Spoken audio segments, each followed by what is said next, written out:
Hello, everyone. I am Claudiu Murgan, the host of the Spiritual Inspired podcast. And my guest today is Lisa Colón Delay. Lisa is a writer, a minister, a teacher, and the host of the weekly podcast Spark My Muse. Over the decades, she walked with others in spiritual friendship, sensing the divine calling her and calling out through her to invite others to a deeper embrace of grace. Lisa knows that there is healing available through growing intimacy with the divine love. She's the author of The Wild Land Within, Cultivating Wholeness Through Spiritual Practice. Lisa, thank you very much for joining me today. It's really a pleasure. Thank you so much for inviting me. I listened to other interviews of yours, and I heard that your upbringing took place in a religious family. And you share some of the ups and downs of that experience and the fact that your parents and about your parents' perception of sin and shame. After so many years of your own spiritual path, have you had the chance to have an open discussion with your father, your parents, and along these concepts that caused pain in your childhood? I just love that question. That's such a great question. Not in any kind of deep or intellectual way. And one of the reasons in my book, I talk a little bit about losing my father when I was 19. And so I hadn't really gone back and reflected over all my childhood experiences by that point.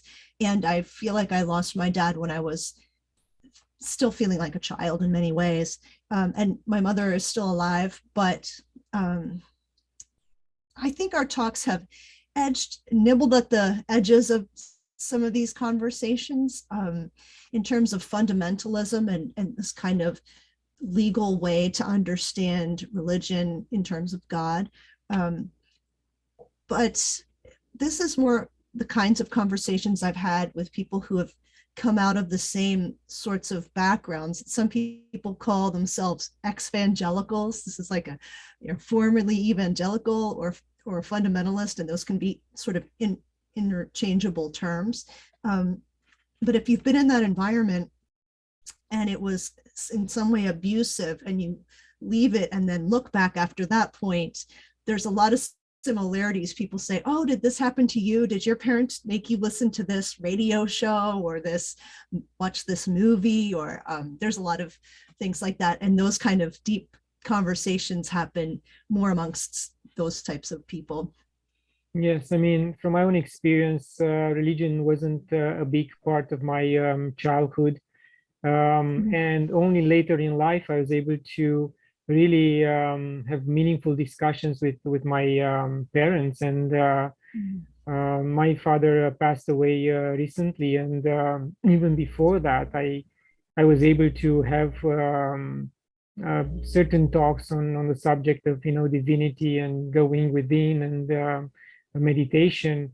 And I don't know if those discussions help him in any way for a smoother transition. But now I am still happy to have my mom around, and we from time to time touch on these subjects. And I think they are becoming more and more meaningful, and especially that she's also in a stage in her life where she understands more about divinity and how we should transition and how a transition should be, in fact. If we understand who we really are, that transition will have a different meaning for the family. Well said. I mean, you have an interesting book, especially the title, The Wild Land Within. And to quote you, you say, the wild land includes our minds, hearts, wills, and spirits. And the idea that formed in my mind while reading that statement was that we navigate, but we seldom stop on the shore to investigate the territory. Navigating is easy, we go with the flow. But guiding the boat towards the shore, mooring, stepping down, and preparing for the incursion in the unknown territory is the hard part. Right, exactly. This is the book here, right? And right, I begin the book speaking a little about flying across the United States to the western part of the United States and looking down at all the different sorts of land formations and the different kinds of territory and thinking how unfamiliar those places are to me because I'm from the eastern side of the United States, and realizing the internal places, the unseen places, whether that's about dreams, ambitions, experiences, fears, both the wounded parts and the, exciting parts, all those real things, but not things that you can measure, not things that you can actually see, but you'll see, symptoms of maybe on the outside. There's so much in there that you can really only explore if you are reflective and you do the work, about maybe reading books or talking with other people in the kinds of conversations you were speaking of. But there's a lot of sort of unexplored territory, and some of it's we feel it's too painful to go back and look at, if it's like a wounded place or betrayal or terrible experience. A lot of us want to shut that door or not go into that section of dark, deep forest because maybe we don't know what we'll find. And so I wanted to companion with people who want to look at some of those areas and discuss what you might find there. Like there's 3 core wounds we all carry, and I call those places the chasms. And this is just kind of our internal makeup. And I didn't want to refer to things as the heart because I think there's a lot of things that are broader than that. And I wanted to make spirit and material integrated into one thing is sort of more of an Eastern way of looking at things as a whole and holistically, instead of separating it out in Western, like here's the mind, here's the heart, which sort of is this false dichotomy that it really doesn't make any functional sense. So I was trying to help people go into unexplored territory on the inside. Yes, that's great. So let's unpack several chapters because I was quite drawn to the titles. So one of them is Maps of Old, Learning from Ancient Christian Spiritualities. Sure. So that is where I was really trying to draw out some of the things that, especially in my upbringing and tradition, I was raised Protestant, and it's this weird tendency that sometimes happens in certain kind of Protestant sects where it's as if your tradition, that's where everything began. And there isn't this desire to look into history or to look back and see, how did other people do it? How did other cultures do this? And as I was exploring how some of this happened, how some of this Christianity moved from an Eastern mindset over to a Western mindset in the Roman Empire, it became the legalized, supported religion of the entire empire. And then it was brought on by force onto other people. It was something of occupation in other countries. And it became, instead of becoming this way of living similar to this rabbi Jewish man, it became something where you could get into Christianity and move up the career ladder. And you could go in to be a priest, and the more money you had, you could kind of buy your way up. And so people who were devoted and poor were kind of sectioned out of certain aspects. And a lot of that history of Christianity, which is in the very early, like the 3rd, 4th, 5th centuries, was something quite unknown to me. So I really dug in and explored it. And what I realized is that these sorts of people had very different spiritual practices than I did, and led very devoted lives. And 500,000 people actually went out to the deserts of Egypt and Syria, and they just lived out there as hermits to try to get away from all the trappings and luxuries of the empire and Christianity that had kind of married together. And they wanted to just have a simple life, a pure life, and not be bogged down with all that had happened with empire. So that was really inspirational to me as a way of kind of simplifying my own life and my own ideas about what spirituality can be. Yes, these guys, I think you are referring to the Gnostics maybe, which were trying to really apply the teachings. Some of these teachings were, I think, given to them even before Yeshua's arrival and Yeshua's upbringing in that region. And indeed, they were quite, let's say, stringent on their mindset, but at the same time, stringent in applying the lessons, but open-minded to learn new things. And as you said, stay away from any distractions, because their relationship with the divinity was much more important than mingling with the masses and even at the upper echelons of the society at that time. Right. And Christianity was in the city centers, and this was a way to kind of escape the urban city centers, but also all the trappings of wealth and the trappings of status, the trappings of empire. So it was also a way to kind of reject all those things that can trap us, of the material things that can kind of, we can try to find our satisfaction in those things instead of finding it inwardly. So two of the elders of the Eastern Church you mentioned in the book are the Antony of Egypt and Evagrius Ponticus. Are these also two sources of inspiration for the book? Yes, definitely. Some of these desert elders, Antony of Egypt is kind of considered the father of all monks, is sort of his little title, if you will. And he was one of the first ones out there, and was, people would go to visit him. And then when they saw his devoutness and they saw his asceticism, they imitated him. They would come out and kind of follow him out there. Evagrius was really interesting because he was just incredibly educated. So he did a lot of transcribing of scriptures, but he also was a kind of teacher, and people would come out to be his students, but also to just get his guidance, his spiritual guidance for their lives, to be prayed with, and to try to just get wisdom. So he wrote especially to people wanting to come out and live the ascetic life, live this very simple life. And what I really, really appreciate about him, he was kind of a kind of psychologist ages before psychology. He really understood human nature. And one of the things that I appreciated so much about him were these 8 afflicting thoughts he came up with as a way to educate his students.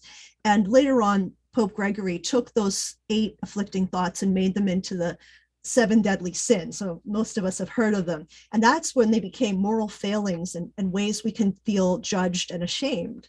But what Evagrius was doing wasn't any kind of way to make people ashamed. He was trying to give them warnings and advice. He was acting more like a doctor than a judge, or putting people in court. He was much more like, well, let's do some preventative things, because of course you're going to sin and you're going to be tempted, because how can you not be? You're in the desert and there's nothing out here.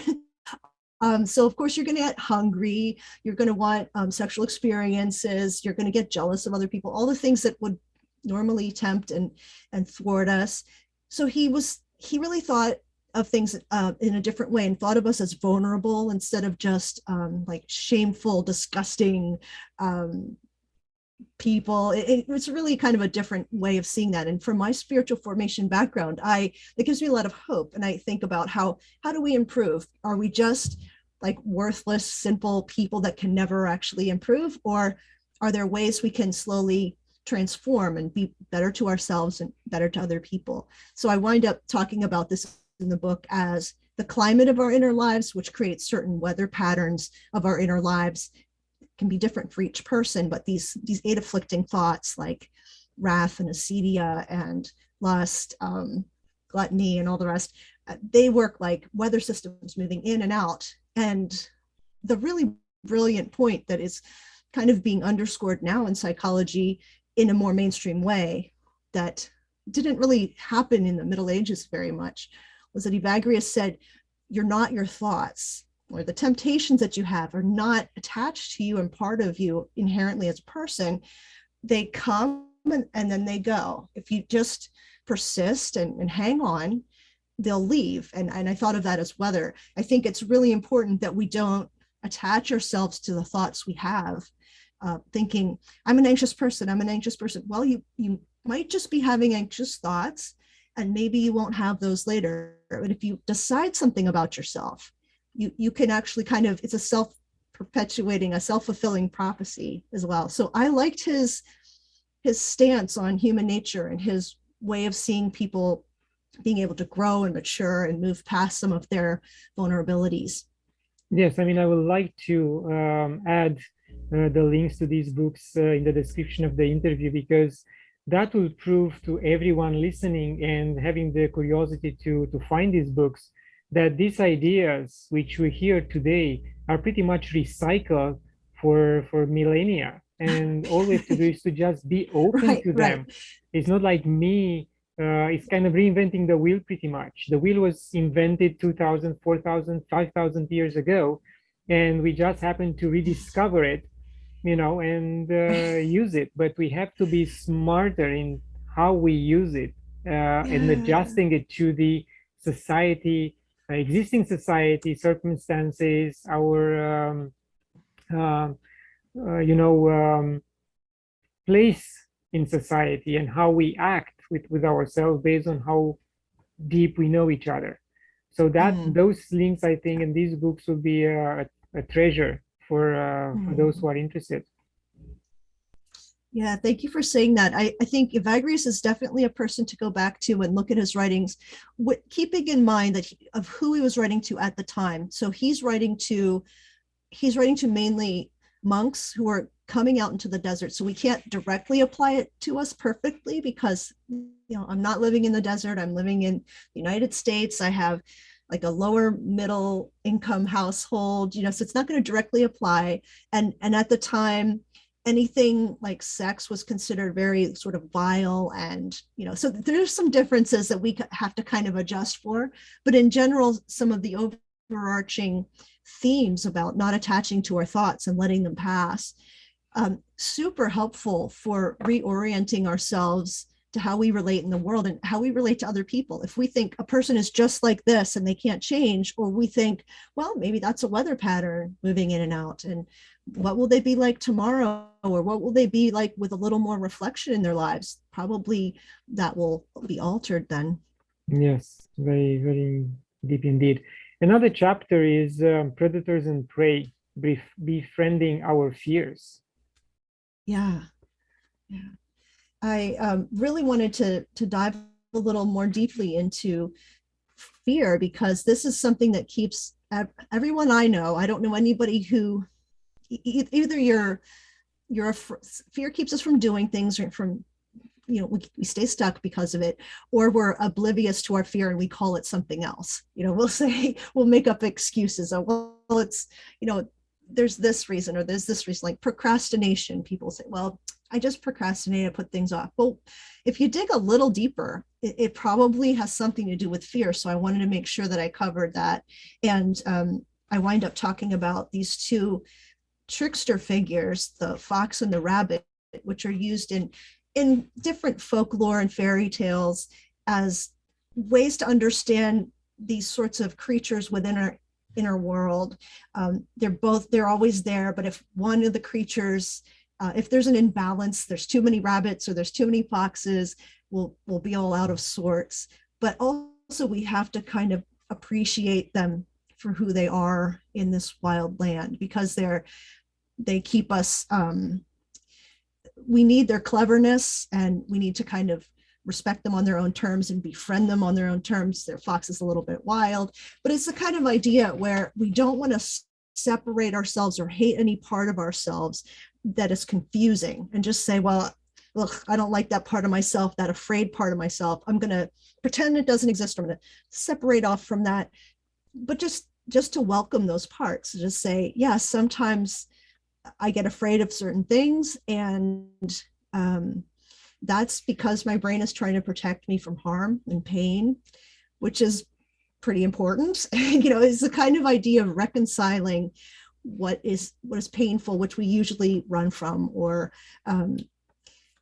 find some way to avoid, which is just typical human nature stuff. It's nothing to feel ashamed about or strange about. Yeah, and how would you characterize our ego? A fox or a rabbit? Now that's a good question, because I don't feel like there's an analogous thing. I'm not a Freudian person, and I'm not sure that I have that like figured out a way to kind of overlap those. I do think that if I were to talk about ego at all, it would be in terms of yeah, I'm not really sure that it works. I would say that there is this idea of watching the watcher. If you know what I mean, you can, become reflective enough to kind of watch yourself, and the watcher is really you. But as far as ego and superego and id, I feel like we're talking like two different, football and baseball or something like that. I feel like it's two totally different things. Okay, I just tried. Yeah, maybe I'll figure that out at some point and be able to write on it. I'm just not there yet. Yeah. And another chapter I think you are very fond of is At Home Within, grounding ourselves in divine love. Mm. Mm-hmm. Yeah, I end it that way, and that's the final chapter. And I wanted to talk a little bit about deep listening to other people. I'm not a Quaker myself, but I gained a lot from reading about Quakers and their nonviolence. So it's not just that they're pacifists in war and won't pick up arms and go kill people. They will go in as conscientious observers or into the medical fields if they're called and conscripted to war, but also that there is a nonviolence towards people's human agency and their dignity. And there is something that we can actually offer ourselves in that. Or listening to people, or we're in groups that are like trusting groups, hopefully like a support group or just a group of friends.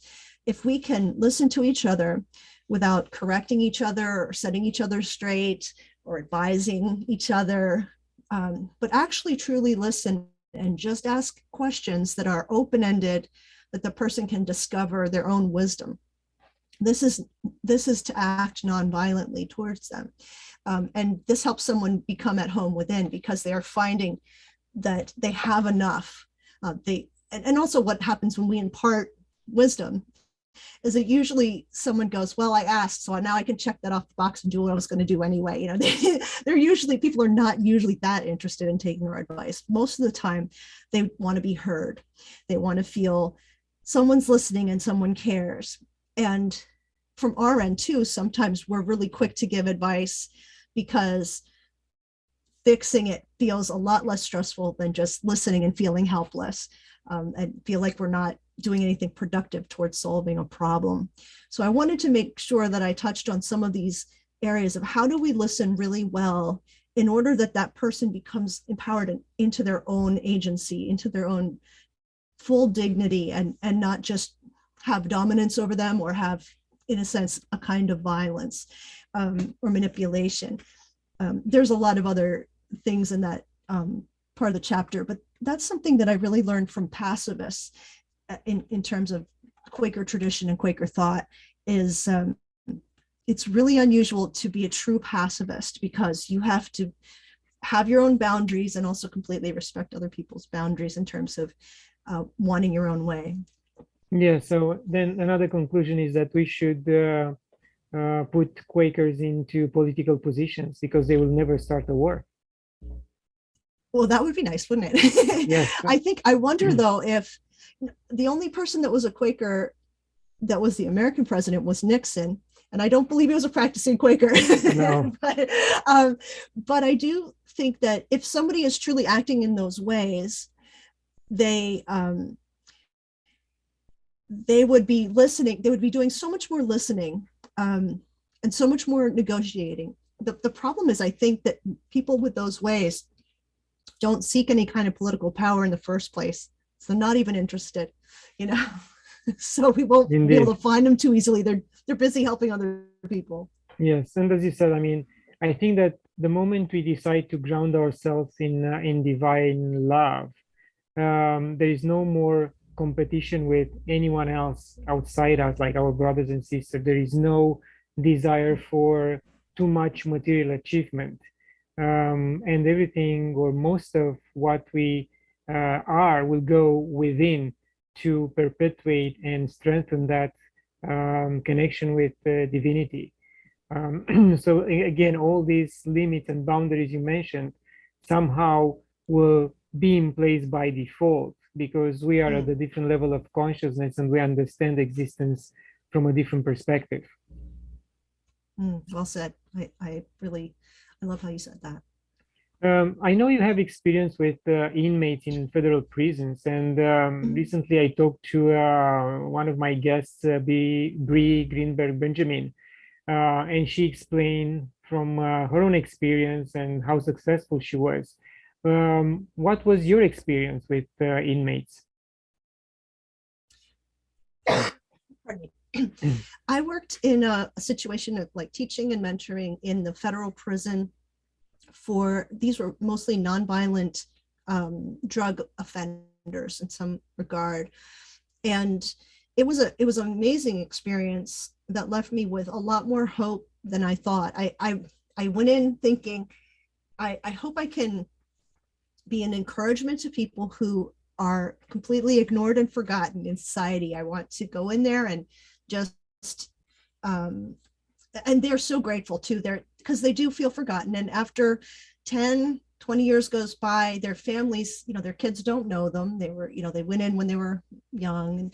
And so they really deeply appreciate when you volunteer and visit. And they always thank you profusely. And I knew that that would be appreciated. But what I didn't expect was how much their own hope would just fill my heart with this kind of deep, deep encouragement, because they will find a way to persist and keep on and be hopeful and happy in their circumstances when their circumstances can be really quite horrible.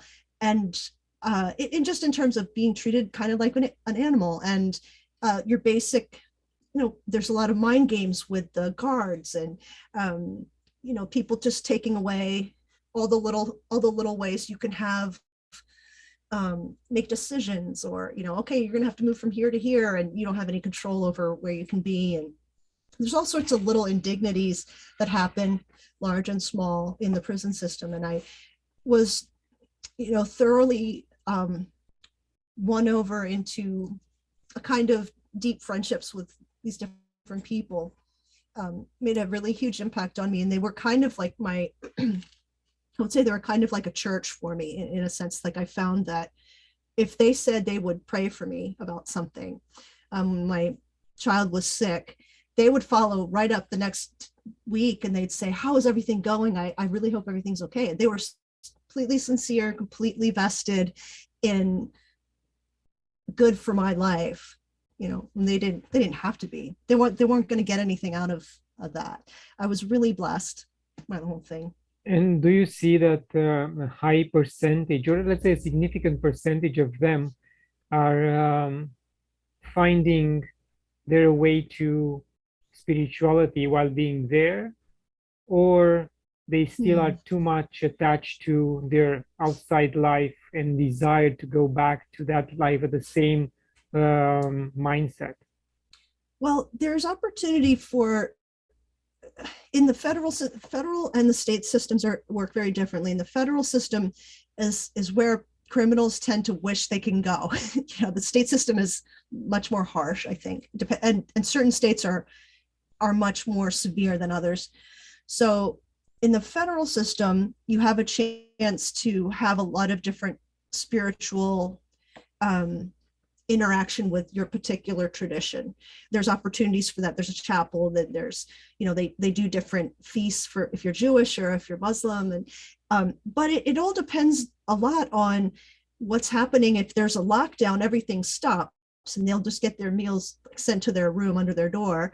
And if there was COVID was terrible because nobody can go in and out for years. And then they can all, when they get sick just with a flu, it just goes right through the whole place, let alone with COVID.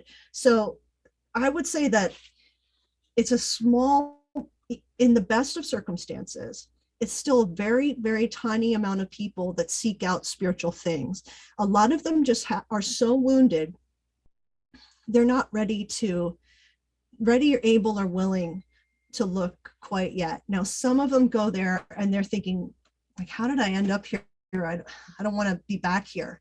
And plenty of them, there's a lot of drugs available in jail, but a lot of them get clean and go through a special specific program to get cleaned up and be off drugs, and go through different programs where you can get, like, it's incentivized a little bit. And then there's courses you can take. If you don't have your high school diploma yet, you can go through a system where you can take your high school equivalency test. So there's definitely ways to better yourself, but sometimes people will get in with the wrong crowd, just like high school or something like that, where you can just get in with the wrong crowd. I'd say it's just in the extreme minority of people who actually seek, if you want to call it the narrow way, the spiritual way, just like in regular life. You'll still see, outside of prison, you still see people just in hedonism or lost in some kind of, in some kind of place where they feel confused or something like that. And it's still a minority of people who think maybe I should look inside, maybe all these things aren't a coincidence, that the same thing keeps happening to me over and over. Maybe that could be something to do with me and not my circumstances. So it takes, for everybody who heads in that direction, they've had some kind of encounter. They've had some kind of moment where they were like, wow, something happened. I have to look more closely. They'll have kind of I don't want to say a mystical experience. Some of them do have mystical types of experiences, or a series of coincidences that they'll think God is speaking to them or something along those lines. But the other thing is, in prison, you can get really ridiculed too for being a spiritual person. So you have to have the tough guy thing going on there. So there's just a lot, there's a lot going on in prison that it's not like TV. It's not like television. But yeah, the people I've seen who've turned their lives around and been in there for quite a long time, but have really delved into spirituality, especially Christianity or Buddhism, or, but they're really concentrated on it. They're completely different types of people who are seen as leaders, and people gravitate toward them. And because they're a calm presence, they're a non-anxious presence in the middle of like internal chaos and external chaos. Yeah, I mean, sometimes I really look in a very destructive way, let's say, because these prisons are private, and they are not bringing, at least as far as I know, programs which will change the mindset of the inmates. So when they go out, Right. they will try to stay out. But these are pretty much capture clients. They want them back over and over again because the state will pay for hosting them. So again, it's not a nice way of thinking on my part, but at the same time, I think that's the reality. And unless there is imposing on these companies which run the prisons to have these ongoing programs for the betterment of the inmates, I don't think we'll see significant changes. Well, yeah, private, when things go out to private and for-profit prisons, then it's just about the bottom line. Then the food goes way downhill, and that's the way to save money. So sometimes it happens, but yeah, the prisoners just become consumers, and how much can you take from them? And then there's almost no supports. It's a kind of a disaster. I know that just from if you think of it just as a business, of course it would make business sense, until you think of it as, well, humans as the commodity. And then you want to, eventually 95% of these inmates get out. So do you want your neighbor to have been shortchanged from being rehabilitated?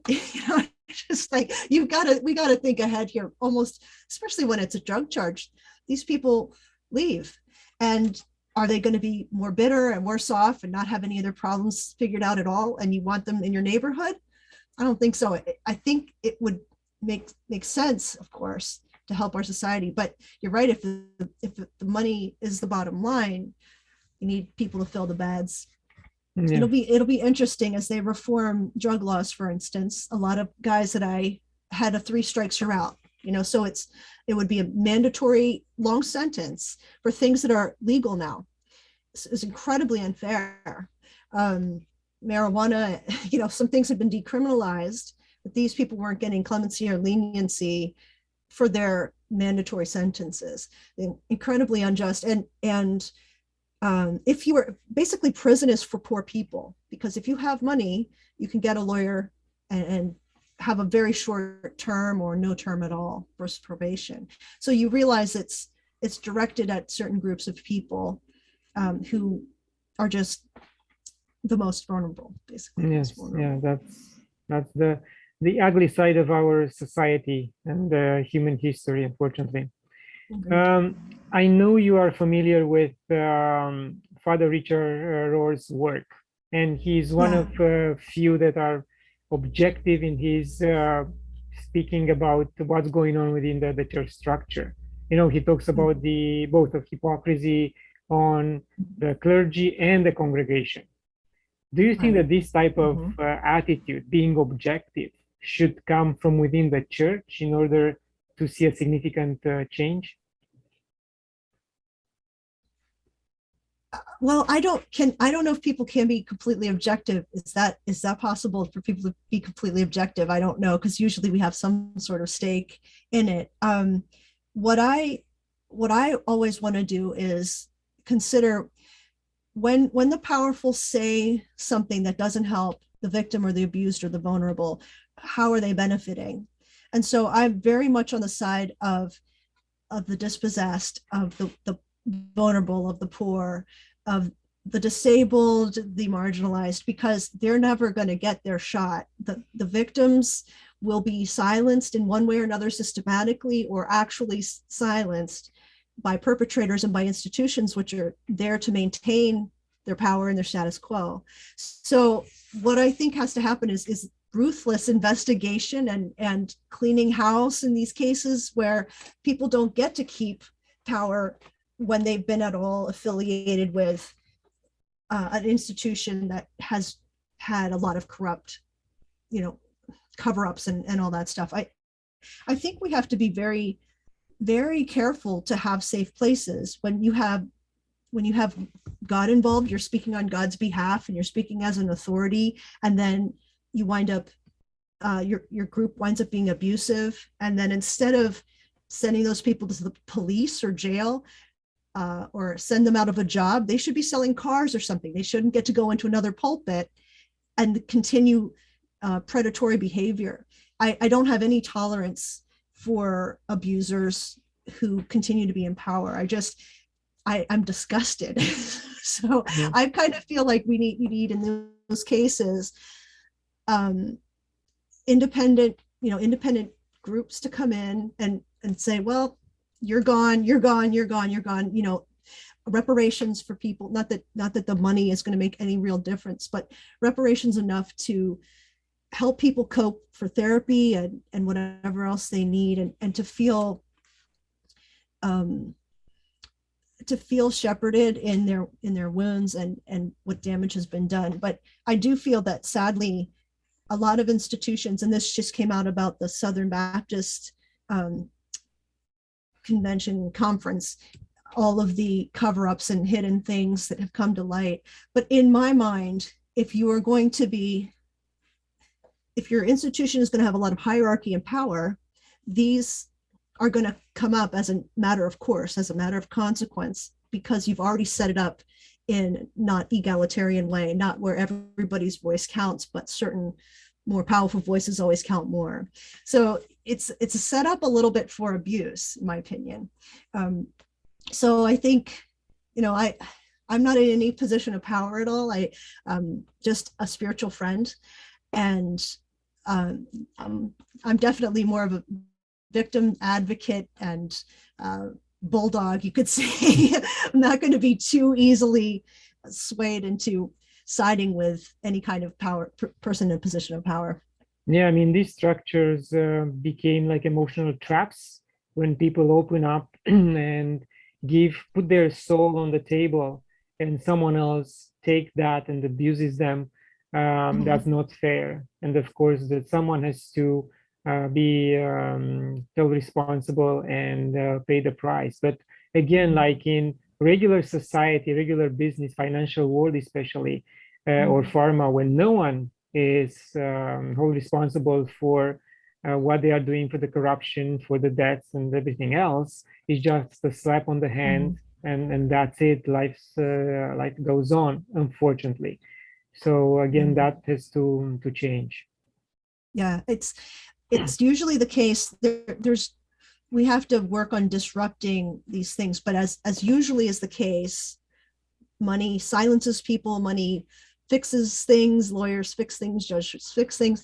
And so you're really up against systematic problems that go beyond individuals. And so it's really uphill. But I think, and that's why when people begin to organize, like victims begin to organize, churches and little people, the laity begin to organize, and they're like, no, there's more of us than you. If people ever figure that out, there's more of us than you, and we are going to be at an absolute standstill until you fix this and make it right. That's when something can happen. But it usually is, it's usually the stronger oppressing the weaker ones, and this leverage doesn't seem to very often get corrected. Yes, I think the feel of divinity has to come back to the space, the physical space we call church. And has to come back sooner rather than later, before everyone else or a lot of people will lose faith. And this leads me into the next question, let's say, because I heard it so much lately when people were saying she gave up on Jesus, Yeshua, because she was disillusioned with faith. So to me, those who do that don't fully understand the concept of Jesus slash Yeshua is. And I try to explain to us that's the Christ consciousness. It's a state of being. So you just cannot give up on reaching that state of being. Doesn't matter if you attach that state of being with Jesus or different master. That I think you have an obligation to try to reach that state of being. What do you think? Well, I think that it's a little hard. You have to meet people wherever they are. I think as a spiritual companion, I have to meet someone where they are. And I think you're theoretically correct. It's just that you can't take somebody from where they are to where you want them to be. But to speak to the idea that people will say, well, I'm not a Christian anymore, I'm not a believer anymore, or there's no God because such and such group let me down. Well, humans are going to let you down. Just no spoiler alert. It's not going to work out. Also, you're going to let someone down. Like it just is going to happen. And so we don't put our 100% faith in people, but there is a deeper reality that is an unseen reality that most of us live by or live into. We don't go around explaining love or hope all the time, but we act as if it's true. And there's other things that people who say they don't believe in God will take to be true as eternal things. And I don't think you also have to say God. If this is a word that's been really harmful in your life and abusive, if people have abused the Bible with you and used things to weaponize against you, I think it can go by other names. But we're talking about is like the ground of being. It's a little hard to disconnect from something like the ground of being, because we're talking about like the ultimate reality.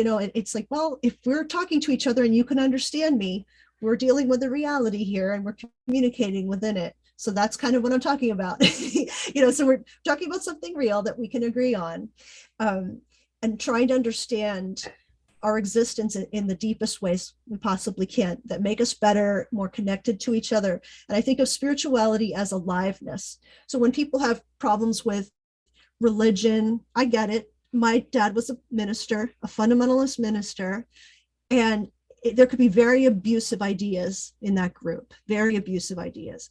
And so I can understand people who throw it away And if that works and you for people, I'm all for it if it is something that gives you aliveness. But if it is something that is death dealing and gives you bitterness, then you have to work on healing. And that's really why I wrote my book. Work on the healing part. Everybody has wounds, work through them, and move into aliveness, which is to me spirituality, which isn't just the spiritual, but it's the whole organism. So I'm trying to unify these ideas. What I'm talking about isn't like woo-woo spirituality. It's the regular life that we all have. It's the deepest part of us, and it includes everything about us, past, present, future, and our dreams and hopes and experiences. And so this isn't just talking about the inner life, but it's not even, and you can attach religion to that in certain ways if you have rituals and dogma and stuff like that. But that to me is like that's an extra layer, but we're still talking about this core other thing. And so I think that sometimes it's good to have what gets purified away, because when they say, I'm so disillusioned now that I've been let down by this sexual scandal of this church, and this person, I thought they were this way, but now they're this way. But it's good to become stripped of our illusions, have our illusions taken away, so we just have reality left, and something that's the most real. So in a way, sometimes we are just needing to, we're root bound in our pot, and we have to be taken out of that pot, put into a bigger pot so that our roots can go out, and then we'll need another one. And that can feel like a death, this transplant. If you do it with a plant, the leaves fall off and it looks dead, and it's a terrible, it looks terrible. And that can be like what it feels like for us too. But we regenerate, we have a resurrection, right? We have a spiritual resurrection, and we get new leaves and new life. And that is actually the journey of our humanity.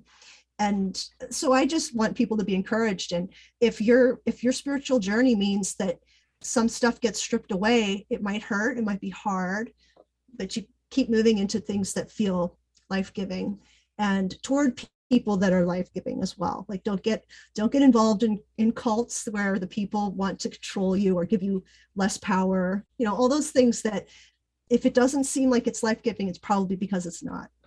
Yes, and again, find an interchangeable word for God, and that will work for you as long as you understand there is a higher consciousness running, the universe, and us as well. Even if we have free will, that will be okay. Things will turn positive.